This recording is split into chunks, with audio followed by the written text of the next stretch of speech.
Here in Canada, we're still coming to terms with what happened in Iran just a few days ago. 63 Canadian citizens lost their lives, and many more who chose to study or build a life in Canada lost their lives as well. This has been a very, very challenging week, and there's a lot of emotion swirling around. And many people in Canada feel that while Iran should not be absolved from responsibility in this incident, much of this falls on the feet of Donald Trump, the American president who, in attacking General Qasem Soleimani, started this whole affair off, and that the lives of these 63 Canadians and many more would not have been lost if not for Trump's initial action.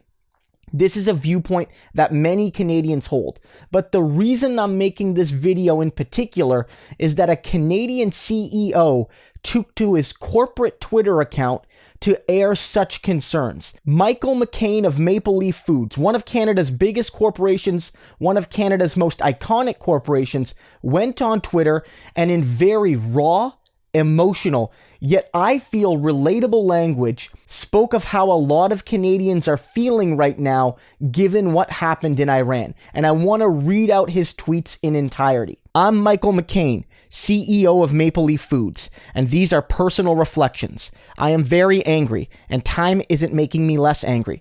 A Maple Leaf Foods colleague of mine lost his wife and family this week to a needless, irresponsible series of events in Iran. U.S. government leaders, unconstrained by checks/balances, concocted an ill-conceived plan to divert focus from political woes. The world knows Iran is a dangerous state, but the world found a path to contain it. Not perfect, but by most accounts, it was the right direction. A narcissist in Washington tears world accomplishments apart, destabilizes region. U.S. now unwelcomed everywhere in the area, including Iraq. Tensions escalated to a feverish pitch. Taking out despicable military leader terrorist, there are 100 like him standing next in line. The collateral damage of this irresponsible, dangerous, ill-conceived behavior, 63 Canadians needlessly lost their lives in the crossfire, including the family of one of my Maple Leaf Food colleagues, his wife plus 11-year-old son. We are mourning, and I am livid. Michael McCain. So that's clear as day, folks. Michael McCain is noting what a lot of Canadians are feeling right now. A lot of my friends, a lot of the people I talk to certainly feel this way as well. At the end of the day, no one is saying this is 100% on Donald Trump. Iran ultimately took the action that caused the suffering for these people and their families. There's no doubt about it. You might ask why they didn't temporarily ground flights during the course of this action. Those questions are valid. But the fact is that this is fundamentally on Donald Trump. It has to be. People will call it Trump derangement syndrome. I do not care.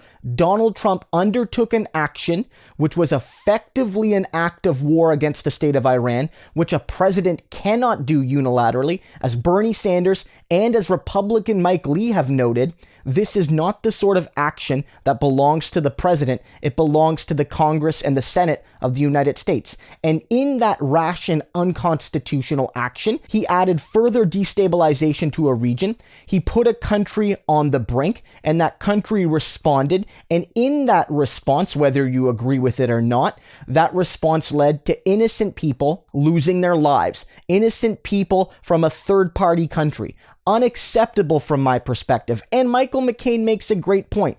The Iran nuclear deal, whether perfect or not, whether, ideal or not, was a path towards better relations between Iran and the United States and other Western countries, and therefore a better path to a more stable Middle East. That, to me, is a pretty uncontroversial statement.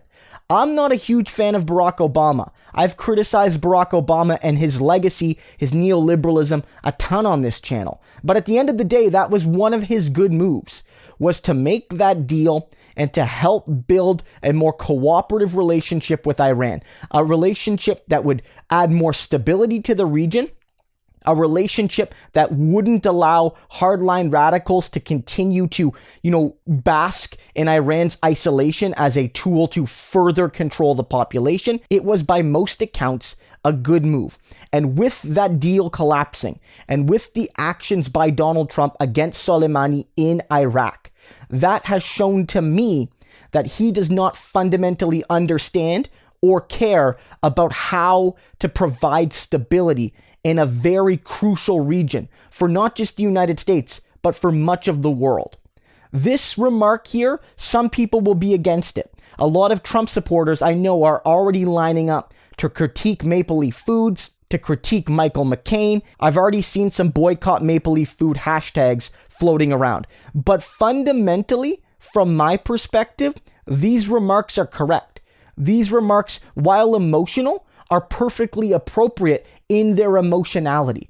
Michael McCain, whether or not you like Maple Leaf Foods, there's tons of criticisms to make about Maple Leaf Foods in terms of their labor and their business practices. But in this moment, Michael McCain captures the pulse of many Canadians and I feel gives an accurate description of what's happened over the past week or so. And ultimately, I sure as hell hope he doesn't apologize because more or less, he's right here.